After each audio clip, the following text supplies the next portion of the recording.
আসসালামু আলাইকুম সবাইকে, নতুন আরও একটি ভিডিওতে সবাইকে স্বাগতম। আজকে আমার প্যারেন্টস মুরগিগুলো যেগুলো আছে এগুলোকে রানীক্ষেতের ভ্যাকসিন করাবো।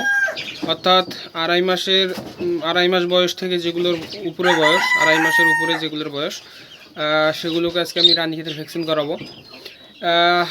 বড় মুরগিকে ভ্যাকসিন করানোর সময় এর আগে কখনো ভিডিও করি নাই।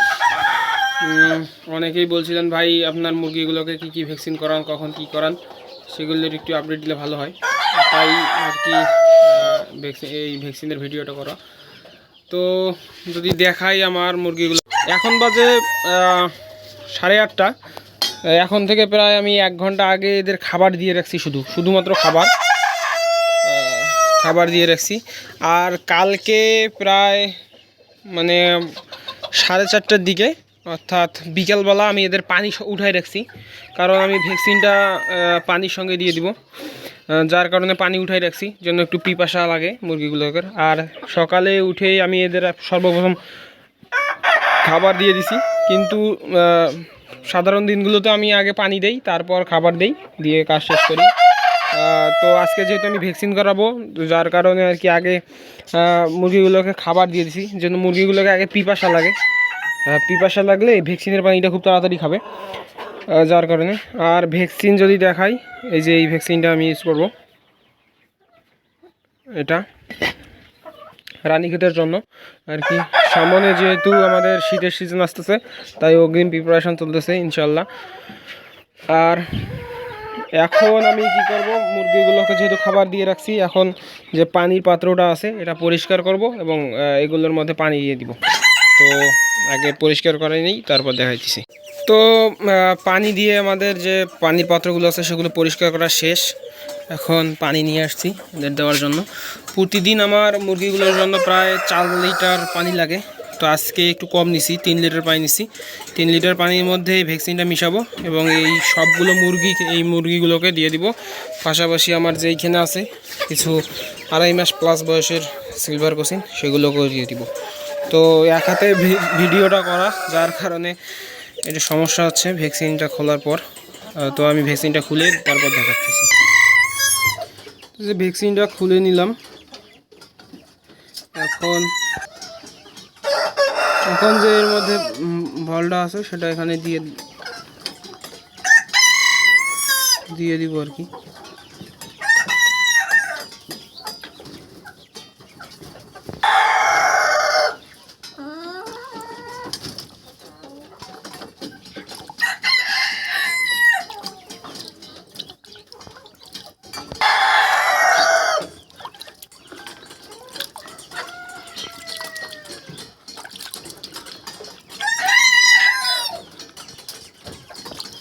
যে ভ্যাকসিনটা পানির মধ্যে মিশানোর পর পানির কালার এরকম চলে আসছে। তো এখন আমি এটাকে আমাদের মুরগিগুলোকে দিয়ে দেব।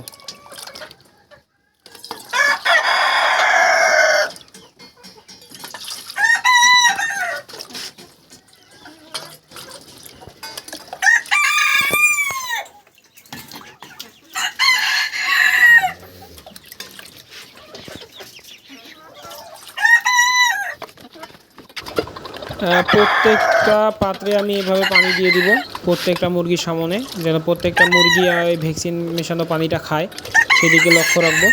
এবং পাশাপাশি মুরগির পরিমাণ অনুযায়ী পানি দিয়ে দিব, যেগুলোতে একটু পরিমাণ মুরগির বেশি, সেগুলোতে একটু পানির পরিমাণ বেশি দিব। তো এভাবে আমি পানিগুলো আগে দিয়ে নেব।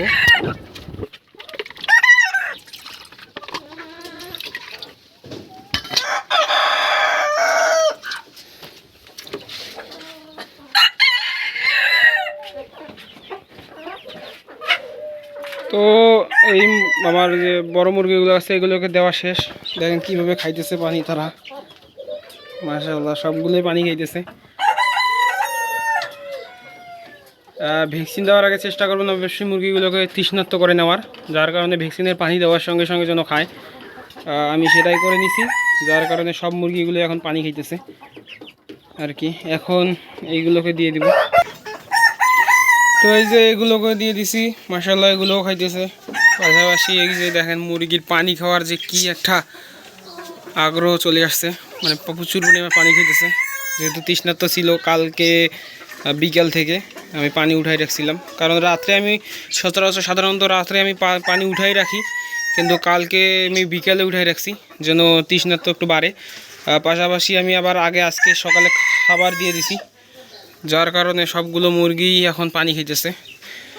তো ভিডিওটা এই কারণে করা, কারণ অনেকে জানতে চাইছেন ভাই ভ্যাকসিন কিভাবে করান আপনি। তো আমি এইভাবেই করাই। এর আগে আমি চোখে ডোরপ দিয়ে করাইছিলাম, যে রানীক্ষেতের ভ্যাকসিনটা করাইছিলাম সেটা চোখে ডোরপ দিয়ে করাইছিলাম। তো এবার আমি চোখে ডোরপ না দিয়ে যেহেতু সময় সাপেক্ষ ওটা হয়, যার কারণে আমি পানির সঙ্গে মিশিয়ে খাওয়াই দিলাম। তো এগুলো ভ্যাকসিনের পানিগুলো আমি 1 ঘন্টা রাখবো। এখন বাজে 8টা 40-45 মতো আর কি। তো আমি প্রায় 9:30টার দিকে আমি পানিগুলো সরাই দিব, কারণ ভ্যাকসিনের 1 ঘন্টার বেশি রাখি না আমি, 1 ঘন্টার বেশি রাখা যাবে না, যার কারণে সরাই দিবে। আবার সাদা পানি দিয়ে দিব আজকে এবং কালকে, শুধুমাত্র সাদা পানি খাবে। তারপরের দিন একটু AD3 অথবা ইসেল জাতীয় ওষুধ দিয়ে পানিতে দিয়ে দিব, যেন একটু ধকল কেটে যায়। তো আজকের ভিডিও এই পর্যন্তই, দেখা হবে নতুন কোনো ভিডিওতে, নতুন কোনো আপডেট নিয়ে। সে পর্যন্ত সকলে ভালো থাকেন, সুস্থ থাকেন। ধন্যবাদ সবাইকে।